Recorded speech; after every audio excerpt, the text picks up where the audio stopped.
ባለቤቷን ብርሃኑን በገንዘብ መግዛቷ ብቻ ነው ስህተት። እየፈቱ ሌላ ማግባት ለምን አስፈለገ? አንደኛ የቶችን ሴቶች አይደለም የሚያሳድደው ውጭ ሀገር ያሉ ሴቶች ብር ያላቸው መኪና ያላቸው ሰውን እየበደሉስ ጌታን ማገልገል ይቻላል እንዴ?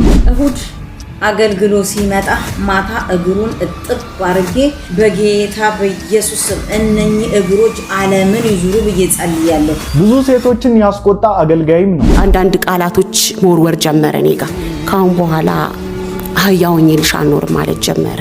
በማፍቀሯ ተጎድታለች። ለቲሳ እንቡጣቻ አበባ ለኔ አንቺ ነሽ እቺ ናት አለኝ። ታዲያ ይሄ ምኑ ይበላት ያስብላል? ይህንን ኢንተርቪው የሚጀምረው ሰው በፍጹም አያቆምም። ምሕረቱ ብዙ ነው፣ ምሕረቱ ብዙ ነው፣ ብዙ ነው፣ ብዙ ነው፣ ምሕረቱ ብዙ ነው፣ ብዙ ነው። ሰላም ሰላም፣ እንዴት ናችሁ? እኔ ወንድማችሁ ጂሚ ቤሪያው ነኝ። ዛሬ አንድ ሐሳብ ይዤላችሁ ወደ እናንተ መጥቻለሁ። የአንዲትን እህት ፖድካስት አድምጬ ነበረና እዛ ላይ የታዘብኩትን እንዲሁም ደግሞ እንደ ክርስቲያኒቲያችንም ነገሩን ስናየውና ስንገመግመው ፉርሽ ሆኖ ያገኘዋቸው አንዳንድ ሐሳቦች አሉ። በእነሱ ላይ እንወያያለን። ጥቂት ደቂቃ እናወራበታለን። ቪዲዮን ከመጀመራችሁ በፊት ሁላችሁም ላይክ እያደረጋችሁ ቪዲዮን ጀምሩ። ሰብስክራይብ ያላደረጋችሁ ሰዎች ሰብስክራይብ እያደረጋችሁ ቤተሰብ ሁኑ። ብቻችንን ስንሆን ማሪ እናቴ ፍቅሬ ነው የሚለው ብቻውን ከሆነ ከሰው ጋር ቢሆን ቢሞት አይለኝም። እቺ ምን ይዛል? ለምንድን ነው ጥያቄ ፈጥረብኛል ማለት ነው። ከዛ የውበት ስልጠና ውስጥ ገብቶ እየሰለጠነ ይሄ ማለት አሁን አዲስ እንትን ነው። እኔ አሁን ኦልሬዲ ሙያ ውስጥ ነኝ አይደል ያለሁት፣ ግን እንደ እንትን ስታስበው ሙያው እንዴት ነው ተግባባኩኝ ምናምን ብዬ መጠየቅ ስላለብኝ እደውላለሁ በየሰዓቱ አይዞክ ምናምን ለማለት። ልክ ሲደውል ነው የሚለኝ ጌታ ነው የሚለኝ። ቢሞት ይሄ ወይ እናቴ ማሪ አይለኝም ብቻውን ሲሆን፣ እዛ ጋር ግን ያሉት ሰዎች ሴቶችም ወንዶችም ስላሉ ቢሞት እንደ ሚስት አይጠራኝም። በጣም ከፋኝ፣ አለቀስኩ በጣም ማለት ምንድነው አርቄ ወይ መለየት አይፈልግ አይወጣ ከወጣው አንቺ እኔ ካንቺ ጋር ወጥቼ አጠፋሻለሁ ነው የሚለኝ ቃል በቃል ማለት ነው። ገብቷል። እና በጣም በቃ ግራ ገባኝ ምንድነው። እና ስራ ደግሞ ይቀዘቅዛል፣ የኛ ስራ ይመጣል ወቅታዊ ነው በቃ የሆነ ጊዜ ላይ ምናምንና ይሄው በዚህ ይቺን ጥፍር ቤት ሰርቼ ነው እኔንም ማስተዳድረው ቤቴንም ልጄንም ማስተዳድረው እሱንም ማስተዳድረው በዚህ በምሰራው ስራ ነው። በጣም እኮ ነው የሚያስነውረው ማለት ይቻላል። በጣም ሼም ነው። ራሴንም ቤቴንም ማስተዳድረው ብላ ስትል ወንዱ ፕሮቫይደር ሆኖ ወንዱ ሊሰራ የሚገባው እሷ ሰርታ አምጥታ ፕሮቫይድ በማድረጓ እንደዚህ መሰደቧ፣ እንደዚህ መዘለፏ፣ እንደዚህ በፐብሊክ ላይ እስኪያፍርባት ድረስ አብሯት የትም ለመሄድ እስኪጸየፍ ድረስ መድረሱ ግን በጣም ያሳፍራል። ይሄ ነገር በወንጌላውያን አማኞች ጋር ስፔሻሊ በዘማሪዎች አካባቢና በሰባኪያን ፕሮፌቶች ምናምን በሚባሉት አካባቢ የተለመደ ነገር ሆኗል። እየፈቱ ሌላ ማግባት፣ ሚስቶቻቸውን ማጎሳቆል፣ ሚስቶቻቸውን መናቅ፣ ሚስቶቻቸው ላይ ሌላ መደረብ የተለመደ ነገር ሆኗል። ለምን ቤተክርስቲያንና ለምን ይሄ ምዕመኑ ራሱ ለምን ዝም እንደሚላቸው ግራ ነው የሚገባኝ። በእርግጥ በእነሱ ሳይድ ብቻ አይደለም ችግር ያለው፣ እያወቁ ትዳር ውስጥ እንዳሉ እያወቁ የሚሄዱባቸው ሴቶችም ችግር አለባቸው። ይሄ እኮ ግልጽ ነገር ነው። ያው ብዙ ጊዜ እቺን ነገር ስለማንናገራትና ብዙ ጊዜ ቪክቲሞች ላይና እነዛ ቪክቲሞችን ያጠቁት ሰው ላይ ትኩረት ስለምናደርግ አይታየንም ይሄ ነገር። እነዛም ጋር ትልቅ ስህተት አለ። ትዳር ያለው ሰው ጋራ ባለ ትዳር ወንድ ጋራ ምን ትሰራላችሁ? አሁን አብዛኛው ሴቶች በጣም ባለ ትዳሮችን የምታባልጉ ሴቶች አላችሁ። ወደሱ እንመጣበታለን። ወደዚች ሴት ታሪክ ግን ስንመጣ በጣም ጀግና ሴት ናት። በመጀመሪያ በጣም ጀግና፣ በጣም ብርቱ ነሽ። እግዚአብሔር የእውነት ብርታቱን ሰጥቶሻል፣ አቅሙን ሰጥቶሻል። ይሄን ሁሉ መቻልሽ በቃ የሰውየውን ክፋት ማዳመጥ አልቻልኩም። በቃ በጣም ነው የሰቀጠጠኝ ማለት ነው። ግን ደግሞ የግል ሐሳቤን መናገር ስላለብኝና መናገርም ስለፈለኩ ለኛ ጄኔሬሽን ጠቃሚ ነው። ታውቃላችሁ አሁን እንደዚህ አይነት ታላላቆቻችን እንደዚህ አይነት አላስፈላጊ ነገር ውስጥ ገብተው ሲጨመላለቁ ስናይ ኔክስት ጄኔሬሽን በእነሱ እጅ እየተማረ ያለው ጄኔሬሽን ምን ሊሆን ይችላል ብዬ ሳስብ ግን ስለምፈራ መናገርም መርጫለሁና ስፔሻሊ በኔ እድሜ ያላችሁ ሰዎች ልብ ብላችሁ እስከ መጨረሻ እንድታደምጡኝ በጌታ ፍቅር ጠይቃችኋለሁ። በጣም ከፋኝ። በቃ ከዛ ሰርቶ እኔ እንደውም ምሳ እንዲቋጠር ከዛ አንድ ጊዜ ሰርፕራይዝ በቃ ሄጄ ምሳ ቋጥሬ ሰርፕራይዝ ላደርገው እዛ ወደ ቤት እንዳይደክም በቃ ልሄዱላ አስቤ ከስተመር ያዘኝ ተከታታይ ማለት ነው። ከዛ ያው አጋጣሚ መጥቶ በልቶ ሄደ። በልቶ ሄደ ተመልሶ ወደ ስራው። ከዛ ያው ከዛ ሰልጥኖ ሲወጣ 9 ሰዓት አንዳንዴ 11 ሰዓት ምናምን ብቻ ይወጣል ማለት ነው። እያለ በቃ ያው ስልጠናውን እየደወልኩ ስጠይቅ ምላሹ ደስ በማይል ይሄ የንቀት ምናምን በቃ ደስ ማይል እንዴት ነው አሪፍ ነው ለመድከው እንዴት ቆንጆ ነው ምናምን ካልኩት እኔ ለወንዶች ጥያቄ አለኝ። በመጀመሪያ ያላመናችሁበትን በኋላ ሄዳችሁ ለምታቆሙት ለምንድን ነው የምትጀምሩት? ማንን ብላችሁ ነው የምታስቡት? አሁን እንደዚህ አይነት ወንዶች አንደኛ ኢማቹር የሆናችሁ ወንዶች ናችሁ። ያልበሰላችሁ ገና ማልጀነ መሴተን ኦሮሚፋን ጤዲ ይባላል። ይሄ ያልበሰለ ጥሬ ማለት ነው። ጥሬዎች ናቸው እንደዚህ አይነት ወንዶች። አልበሰሉም፣ ህይወት አልገባቸውም። እንዴት መኖር እንዳለባቸው፣ ለምን መኖር እንዳለባቸው they don't even have an idea what they are living for። ምንም አይዲያ የላቸውም። ለምን መኖር እንዳለባቸው፣ ለምን እንደሚኖሩ ክሎ የላቸውም።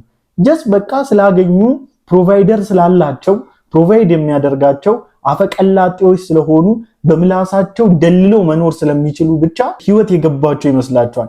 አሁን በነገራችን ላይ እንደዚህ አይነት ፒፕሎች ኢንቫይሮንመንት ላይ የምታዩት ነገር ምንድነው? ስለገጠመኝም ነው።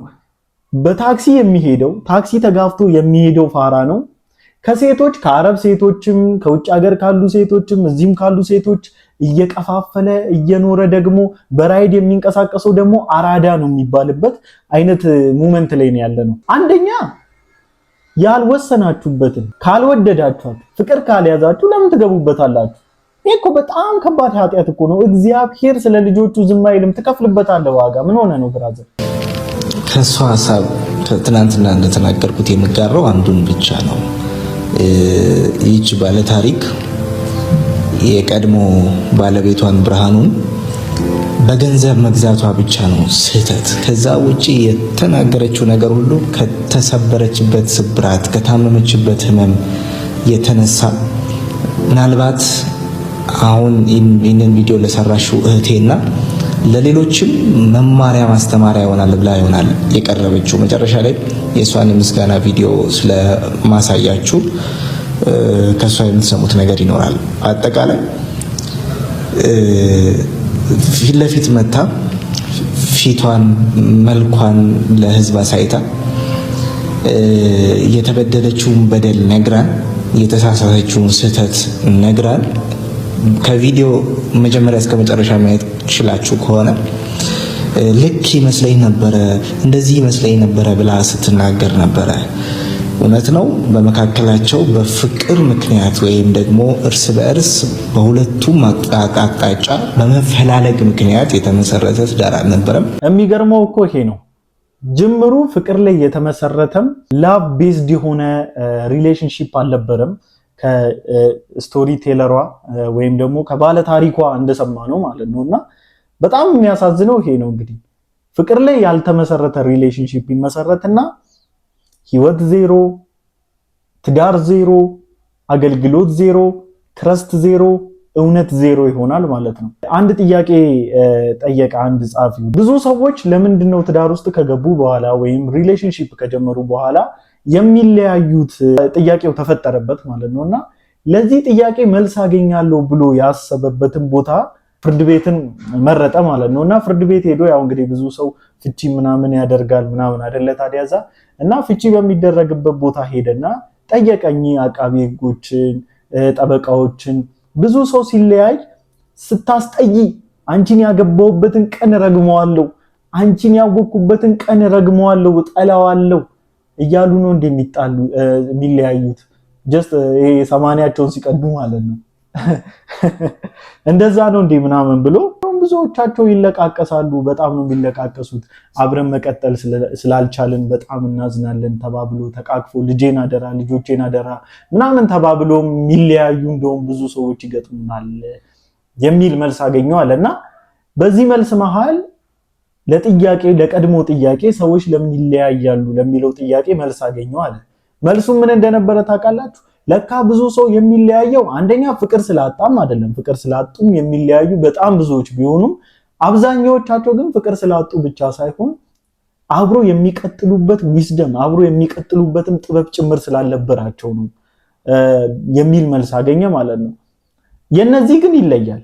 አብሮ የሚቀጥሉበት ጥበብ ስላጡ አይደለም፣ ከጅምሩ ራሱ አብሮ ለመቀጠል የሚሆን ለጸብ እንኳን የሚያደርስ ፍቅር ስላልነበረ ነው።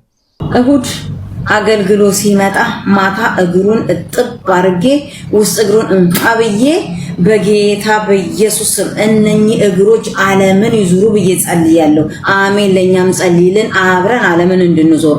አንቺ ግን በተቀመጥሽበት ሰማይ ምድሩ ይዙርብሽ። እንዴ ሴቶች፣ ለኢትዮጵያ ሴቶች ለወንድ ብላችሁ መርዝ መጣጡ፣ ለወንድ ብላችሁ ህይወታችሁን የምታጠፉ፣ ለወንድ ብላችሁ በቢላ አንገትሽን የምትገዘግዢ እንዳንቺ ደደቧ ደግሞ በመስታወት ሰብራ አንገቷን የምትገዘግዝ ጭራሽ ለሀበሻ ወንድ ጭራሽ ለኢትዮጵያ ወንድ ነው ህይወት። እንደዚህ አይነት ወንዶች ትልቁ ክፋት ምን እንደሆነ ታውቃላችሁ? በአንዳንድ ኢማቹርድ የሆኑ ልክ እንደዚህች አይነት ሴቶች ዘንድ ምን አይነት ነገር ይፈጠራል መሰላችሁ? የሁሉም ወንዶች ኢሜጅ የተሳሳተና ሁሉም ወንዶች ተመሳሳይ እንደሆኑ በሴቶች ልብ ውስጥ ኢሜጅ እንዲሳል ፎልስ የሆነ ኢሜጅ ፕሮጀክት ይደረጋል ማለት ነው። ይሄ ደግሞ በጣም ከባድና መጥፎ ነገር ነው። በጣም ከባድ መጥፎ የሚባል ነገር ነው እና ወንዶችንም አሰድበሃል አንተ ወንድማችን፣ ወንዶችንም አሰድበሃል። ሀስቲ ጀነራላይዝ አድርገህ አስወቅጠህናል። እግዚአብሔር የሥራህን ይስጥ። እዚህ ምስል ላይ የምንመለከታት እህታችን ጁዲ ብርሃን ቲዩብ ላይ ተገኝታ የ4 ሰዓት ኢንተርቪው ሰጥታለች። እዚህ ምስል ላይ የምንመለከታት እህታችን ጁዲ ብርሃን ቲዩብ ላይ ተገኝታ የ4 ሰዓት ኢንተርቪው ሰጥታለች። ይህንን ኢንተርቪው የሚጀምረው ሰው በፍጹም አያቆመውም። የኢንተርቪው ይዘት በጣም የሚያሳዝን ነው። አሁን ሰሞኑን እጮኝነቱን ፌስቡክ ላይ እና ቲክቶክ ላይ እየለቀቀ ያለ አንድ አገልጋይ ተብሎ የሚጠራ ሰው አለ። የቀድሞ ስሙ ብርሃኑ ይባላል። ያው ስሙ ደግሞ ቃል ኪዳን ይባላል። ይህ ሰው ከኔ ጋር በትዳር ቆይቷል። ከኔ ጋር በትዳር በቆየ ጊዜ ኑሮዬን ሲኦል አድርጎታል። በመከራና በሰቀቀን ነበር የኖርኩት። ራሴን እስከ ማጥፋት ደርሻለሁ ብላ በእንባና በሲቃ ያሳለፈቻቸውን ጨለማ የመከራ ቀናቶች ስታወራ ይህንን ፖድካስት የሚከታተል ሁላ በእንባና በጣም በቃ በሐዘን ነው፣ በርህራሄ ነው የሚመለከታት። ይህንን የ4 ሰዓት ቪዲዮ ማናችሁ ማቆም አትችሉም። ያየሁት ነገር ትንሽ ጭንቅላቴ ነክቶኛል። ይህንንም ቪዲዮ ልሰራ የፈለግኩት ለዛ ነው። ብርሃኑ የሚባለው አሁን ስሙን ቀይሮ ደግሞ ቃል ኪዳን በመባል የሚታወቀው በዚህ ሰዓት አሁን ሌላ ሴት ለማግባት እጮኝነት ይዞ የተለያዩ ቪዲዮዎችንና ፎቶዎችን በማህበራዊ ሚዲያ ላይ እያጋራ ያለ ሰው፣ ቀድመ ያገባሃትን ሴት አብርሃት የኖርካት ሴት መታ ምን እያለች ነው? የመከራና የስቃይ የጨለማ ኑሮ ስኖር ነበር ከእርሱ ጋር። እሱ ጋር በኖርኩባቸው ቀናቶች የኖርኩባቸውን ቀናቶች በመጥላት በምድር ላይ መኖሬ ሰልችቶኝ ራሴን ላጠፋ ደርሼ ነበር እያለች በምሬትና በእንባ ነው የምታወራው። ለሚሰማ ሰው፣ እኛ ላየነው ሰው እኔ ሳየው በጣም አሳዝናኛለች፣ ልቤን ነክቶታል። ነገር ግን አሁን ብርሃኑ የተባልከው ወይ ደግሞ አሁን ስም ቃል ኪዳን የተባልከው ሰው ላይ ምንም አይነት ነገር ለመናገር አሁን እኔ ሚዛናዊ አልሆንም። ምክንያቱም ሚዛናዊ የማልሆንበት ምክንያት እሷን ብቻ ነው የሰማሁት። አሁን አንተ ደግሞ መተህ ከእሷ ጋር በትዳር ስትኖር ያሳለፍከውን ነገር እሷ እንደማትለው ከሆነ አንተን በማስረጃ ልንሰማ እንፈልጋለን።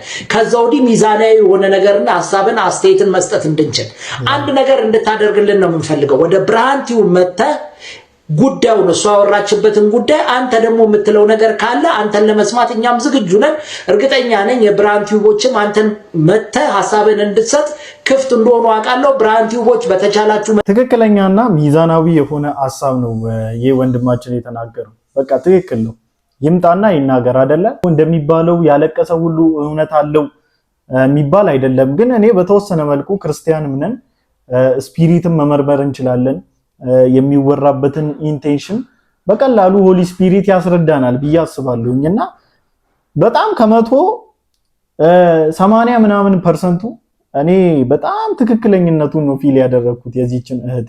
ምክንያቱም አሁን ካለው ተጨባጭ ሁኔታ ዘማሪዎች፣ አገልጋዮች እነሱ ላይ እየተሰማ ካለው ነገር አንፃር ትክክል አይደለችም ብዬ ለማለት ምንም ሞራል የለኝም። በጣም ትክክል ነሽ ብዬ ነው አውተንቲኬት ማደርግላት።